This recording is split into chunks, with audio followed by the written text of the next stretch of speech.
Perugia, capoluogo dell'Umbria immerso tra dolci colline, con un centro storico antico e una vera patria del cioccolato. Guardate questo video per scoprire come visitarla in 2 giorni seguendo il nostro itinerario. Efficiente, completo e, speriamo, super utile.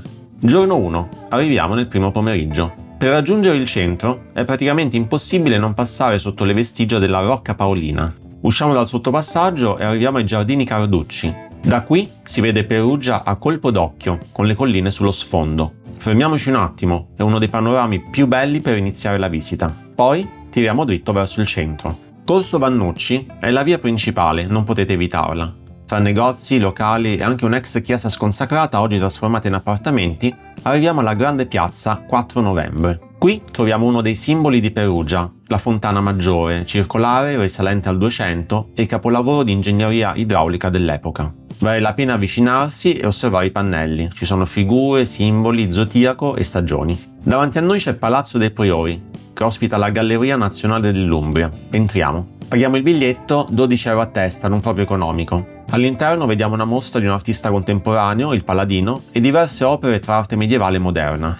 Non sappiamo dirvi con certezza se valga la pena per tutti, dipende dal vostro interesse per l'arte. Se tornassimo indietro probabilmente lo salteremmo, però l'abbiamo visitato anche per voi, così potete decidere con più informazioni. Davanti al Palazzo dei Priori c'è la cattedrale di San Lorenzo, con i suoi grandi finestroni gotici. Entriamo. L'esterno non fa immaginare quello che c'è dentro. È una chiesa gotica con decorazioni settecentesche, molto ricca e sorprendente. Facciamo un giro con calma e guardiamo bene gli interni. Curiosità. Qui è conservato il presunto anello nuziale della Vergine Maria. In realtà viene esposta una copia. È un semplice anello in onice. Sarà vero? Intorno a questo oggetto girano molte leggende. Iscrivetevi al canale se volete che ve le raccontiamo in un prossimo video. Noi siamo stati a Perugia in inverno e a questo punto inizia già a fare buio. Ci spostiamo nelle zone vicine e arriviamo in piazza Matteotti, dove troviamo anche il palazzo del capitano del popolo quattrocentesco. Non è ancora ora di cena, quindi ci concediamo una pausa. Torniamo verso piazza 4 novembre e ci fermiamo in un bar per una cioccolata calda spettacolare. Sapevate che Perugia è una delle capitali italiane del cioccolato? Domani lo capiremo ancora meglio. Ora però si cena. Andiamo verso il ristorante che abbiamo prenotato e, lungo la strada, passiamo sotto l'Arco Etrusco. È legato al periodo in cui Roma sconfisse gli Etruschi che dominavano questa zona e fu poi restaurato in epoca augustea. Infatti si legge Augusta Perusia, l'antico nome della città. A cena andiamo in un posto particolare, dal Micocco. Qui c'è un menù fisso che cambia in base al giorno della settimana, tranne il lunedì che è chiuso. Noi abbiamo mangiato bene spendendo 18 euro a testa, tutto incluso. Giorno 2. Torniamo in centro passando di nuovo per Corso Vannucci e visitiamo il nobile collegio del cambio, nello stesso complesso di Palazzo dei Priori. Era la sede storica dei cambiavalute. Facciamo il biglietto combinato 7 euro che include anche il collegio della mercanzia. Il simbolo dei cambiavalute perugini era il grifone appoggiato al forziere. Lo ritrovate anche nelle decorazioni interne. Purtroppo possiamo mostrarvi poco perché in molte sale non si potevano fare foto o video, però come visita il biglietto secondo noi vale. Sempre in piazza 4 novembre si può visitare Perugia sotterranea. Biglietto 12 euro, si parte dal chiostro del Palazzo del Seminario. È una visita guidata e merita perché vi porta letteralmente sotto la città, tra resti di epoca etrusca e romana. Si capisce meglio quanto sia stratificata Perugia. Torniamo verso piazza Matteotti e ci fermiamo alla chiesa del Gesù, esterno cinquecentesco, interni con elementi barocchi. Poi passiamo alla parte dolce,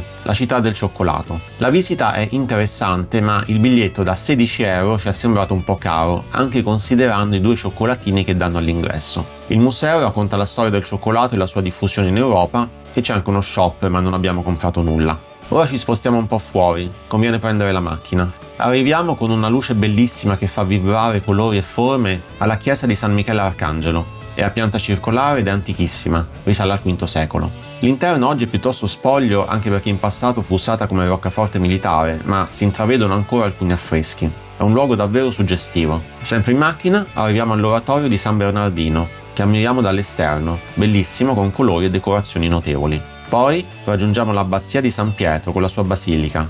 Per noi è un pezzo forte e ve la consigliamo assolutamente, anche se un po' fuori mano rispetto al centro. Appena entrati nel chiostro notiamo un affresco con San Giorgio e il drago. All'interno la basilica è piena di opere d'arte. Un volontario ci racconta addirittura che sarebbe la chiesa con il maggior numero di opere d'arte in Europa. Noi la riportiamo così come è stata detta, ma in ogni caso di sicuro è strapiena di cose da vedere e merita tempo. Becchiamo anche i preparativi per la benedizione dedicata ai vigili del fuoco. E c'è pure una parte sotterranea, la cripta. Scendiamo.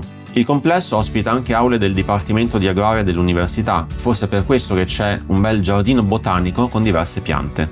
Carino e vale una passeggiata. Usciti dall'abbazia, ci rilassiamo nei giardini del frontone. Si può fare una breve passeggiata o semplicemente sedersi sulle panchine. Noi ci godiamo il sole ormai al tramonto, filtrato dai lecci. Torniamo in centro e abbiamo ancora tempo per Palazzo Baldeschi, un'antica residenza nobiliare oggi di una fondazione. Consigliato se vi interessa l'arte, anche contemporanea, biglietto 7 euro. Alcune opere sono, particolari, qui dovremo censurarne una perché YouTube potrebbe non gradire. In compenso, alcune sale sono splendide con soffitti affrescati. È ora di cena. Usciamo e passiamo nel vecchio quartiere ebraico, dove si intuisce l'antica presenza della sinagoga. E anche stasera torniamo dal Micocco, cucina tipica e prezzi davvero modici. Speriamo che questa gita a Perugia vi sia piaciuta e che il video vi sia stato utile per organizzare una visita in questa splendida città. Iscrivetevi al canale per altri contenuti di viaggio e a presto.